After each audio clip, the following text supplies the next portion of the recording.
Hi guys, আমি বাবা ও দাদাকে নিয়ে আর চলে যাচ্ছি সরস্বতী ঠাকুর কিনতে। প্রথমেই দই কিনে নিলাম, এরপর ঘোলের দোকানে যাচ্ছি। ঘোল কিনে সুজি মার্কেটে ঢুকেই প্রথমেই চোখে পড়লোই ফুলের দোকান। তারপর এখান থেকে পলাশ ফুল কিনে চলে গেলাম সবজির দোকানে। তারপর ওখান থেকে অনেক ধরনের সবজি কিছু কিনলাম। তারপর চলে গেলাম নেক্সট আবার দশকর্মা ভাণ্ডারে। দশকর্মা ভাণ্ডার থেকে পট আরও কপালি আরও যা যা ছিল ওইসব কিনে চলে গেলাম খই কিনতে। তারপর এখানে তো পুরো ঝগড়া লেগে গেছে।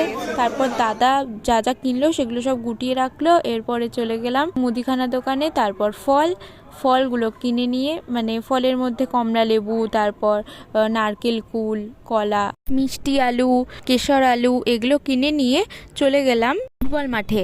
তারপর ফুটবল মাঠে গিয়ে তো দেখি পুকুরের পুরো মেলা। সরস্বতী মা এত সুন্দর হয়েছে না, আমি প্রতিবারই যাই বাবার সাথে।